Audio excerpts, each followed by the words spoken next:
In today's video I'm going to show you how to install a Debian Chroot environment with all the programs I always use like Visual Studio Code, Chromium or whatever thing you need. I will also show you how to customize the terminal with ZSH. The first thing, as always, is going to my repository and going to the chroot part. For this time I have created an automatic installer that will do all the steps automatically to install the Debian environment, but first we need to go to the first steps. Remember that you need the tablet root first, and then we are going to install the magisk module called Busybox. We have to download the last version available.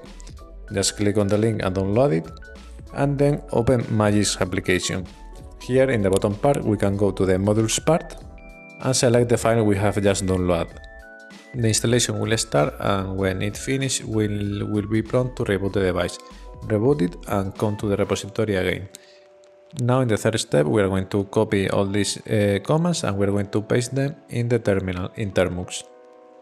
The first time we do this it can take a while, but then we can come back to the repository and start downloading the installer.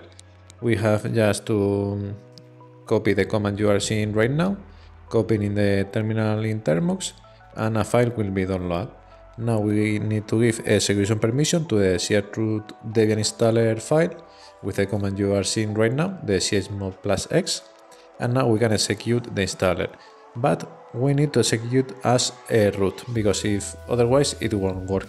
So we need to enter the superuser terminal with su, and now we can execute it with sh and the name of the file.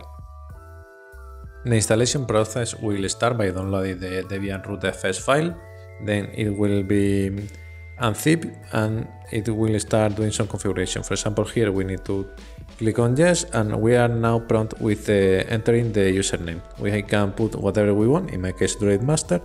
Now you have to set up the password, also type the password 2 times, enter and click yes when prompted, and now we can select the desktop we want.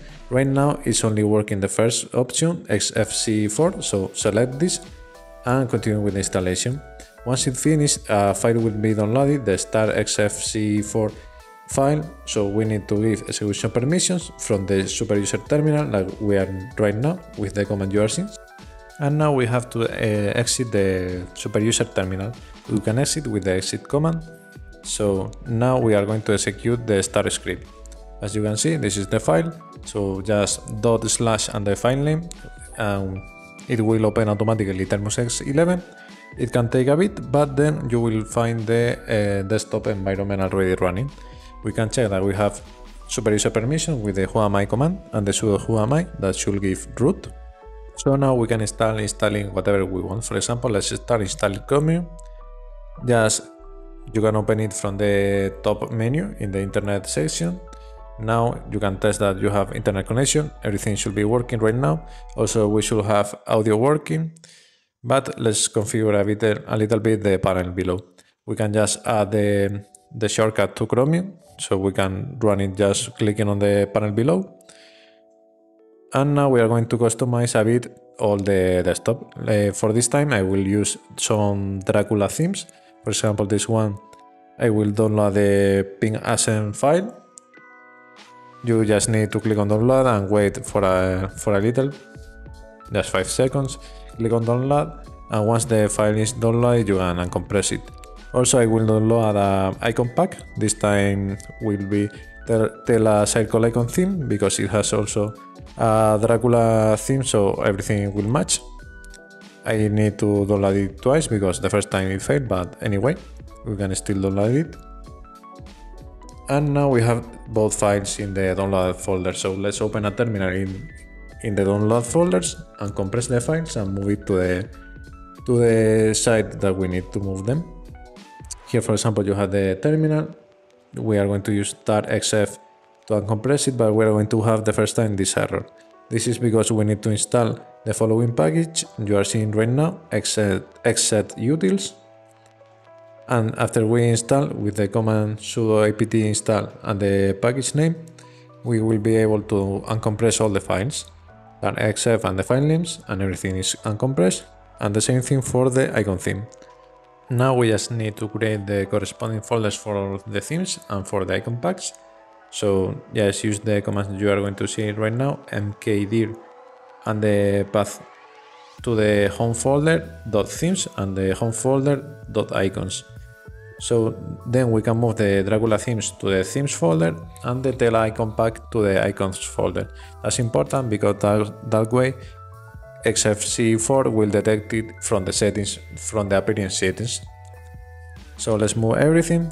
Now we are going to the top part, applications, and we are going to select settings, appearance, and here we have to select the icons and the themes. First we select the theme, you can see that everything changed, and now we can select the icon pack.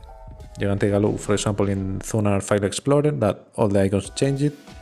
But now we are going to use also settings, Windows Manager, and we are going to change here the theme. Now you can see that the buttons to close, minimize, and everything has changed. Now we are going to continue. For example, let's open again Chromium and let's start customizing this a little bit. I like using some web extensions. So, for example, uBlock Origin. This will block most of the ads you can see on the internet, so I highly recommend it.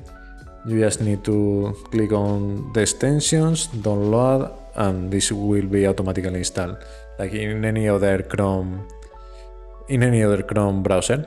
Now we are going to download Visual Studio Code. So just look for the official page on the internet, go to the download section, and here we are going to select ARM64, the deb packages. Now we have to allow the file to be downloaded, and once it is downloaded we are going to open a terminal and install it with the command you are seeing. In case you didn't know, with this command you can install almost any deb file. Now we can see that from the settings in the development section we have a Visual Studio. We can open it just clicking on there, and we can start using it. We are going to mark everything done, and we can create, for example, a test file. Now I will change the background. For now I will download this, but later in the video I will find another one that I like more. So I will keep this just to show how to modify the actual wallpaper. I will save it in the picture folder, so I'm going to select it, and here you just click it and the wallpaper will change. Now let's put this a bit pretty, and let's start with the customization of the terminal. First thing, we are going to install ZSH, and we are now going to install Oh My ZSH. This will allow us to install later power level 10K, the things we want.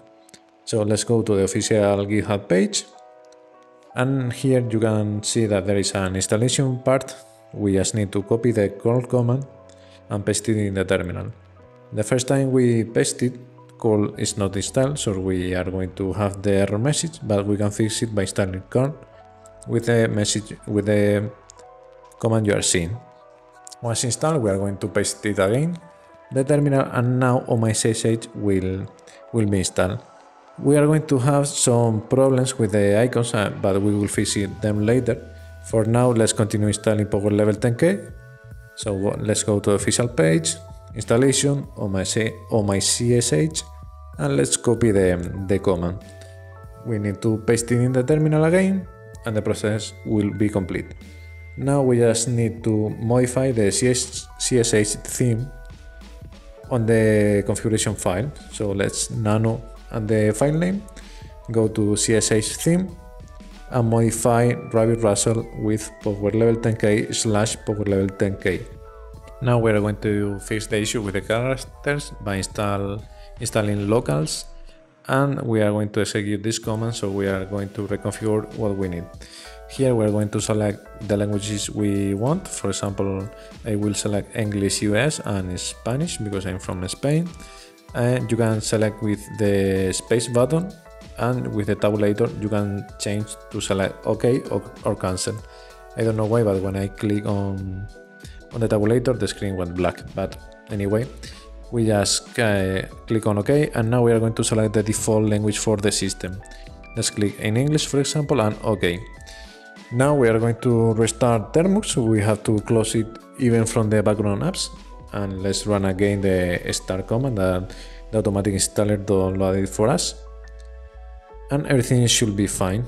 Now we open a terminal and we see that the emojis are still not there, but we're going to fix that. Also in the browser we need to fix the emojis, so we're going to start fixing it in the browser by installing the fonts with the emojis. So we install the package you are seeing, and let's restart the Chromium web browser. Once we restart the Chromium web browser, we can see that, for example, in my repository we have all the emojis. Now for the terminal, we need to install a NER font. I will leave this link at the description of the video. So we just need to copy all these lines and paste it in the terminal. We are going to have a couple of problems, but we are going to fix it. Let's go to Bash, let's copy. We can disable this dialog for the next times. Let's copy this, and the first thing we need to install wget. We just need to install with the usual sudo apt install command, and then we need to install also unzip. The same process, let's sudo apt install unzip, and finally we can paste the command and install the font, the NER font with the emojis. So now let's restart the terminal, and now go to Edit, Preferences, and now in the Appearance tab we can select the NER font we have just installed, JetBrains. We select this and we can go through the Power Level 10K installation. Now everything should be fine. So let's go and let's change the colors in the terminal. We are going to go to this page, git clone this repository, and now we need to move, as it says here, the Dracula.theme to this path basically. So we are going to create first this path because it doesn't exist by default with mkdir-p, and now we are going to move the Dracula.theme file into that path. Let's move the file, and now we can change the color palette. Go to Preferences, Colors, Presets, and select Dracula. Now we have a really pretty terminal with icons and with beautiful colors. Now let's continue modifying it a little bit. First we are going to install LSD to show icons next to the folders, for example, when we do the ls command. So let's modify the ZSH configuration file to use LSD instead of ls with this alias you are seeing right now. So now every time we use ls, we are going to see some icons next to the folders and the files. Now let's continue modifying this a little bit. We are going to create a new file just to do some testing. If we do by default cat, it is pretty simple. So we are going to install a tool called batcat with the command you are seeing, and you can see that now we can see the line numbers, for example, and the file is printed way more beautiful. Here let's modify this and add a new alias for cat, so we can use batcat instead. Let's Ctrl O and Ctrl X to save and quit from nano. And now let's reload CSH, and if we do cat and a file, we are going to see that now we can see the line numbers and we can see the text colorized. Let's continue by modifying the bottom panel. Let's add a couple of launchers, for example one for Visual Studio and another one for Firefox. I will show how to install Firefox later in the video when I do some testing with hardware acceleration. So here, for example, let's add Visual Studio, let's add another for Firefox. Here you see that we don't need to add to Chromium or to Visual Studio the no sandbox tags. They work by default, so we are fine. Basically we are done with the customization of this desktop. I will leave probably the link to the wallpaper that you are seeing right now, which is not the first I use in the video, in case any of you like it then. So now we are going to start doing some testing with hardware acceleration. I will start GL Mark II. By default we can check that we are using the CPU because it doesn't say nothing about Virgil, Think or Turnip. So as my device has an Adreno GPU, I'm going to download this file, the Mesa drivers for my GPU. You can check my videos. I have already 2 videos about hardware acceleration, so I recommend you taking a look at them if you don't know what I'm talking about. So here let's install the dev file. I will have an error, so I will show how I solve it. It says something about Mesa Vulkan drivers, so I will install them. Let's use the command you're seeing, sudo apt install and the drivers, the Vulkan drivers. And now we need to do sudo apt fix broken install. Then we will be able to install again the dev file we have just downloaded, and we should be fine. Let's try if turnip works. For example, let's run glmark2 with the command I have on my repository. And now we can see that the GPU is think turnip Adreno. So we are fine, we are using the hardware acceleration. Let's do some tests with Firefox. You can install Firefox with the command you saw, and let's go to a page to test it. For example, WebGL Aquarium. Now we are going to run it without hardware acceleration. You can see that we have almost 10 FPS, almost 10. And now we are going to run Firefox with hardware acceleration. Here you have the command you need to use. And let's go to the same page. Now, as you can see, we have almost 30 FPS, so 3 times the performance. So I hope you like the video, share and subscribe.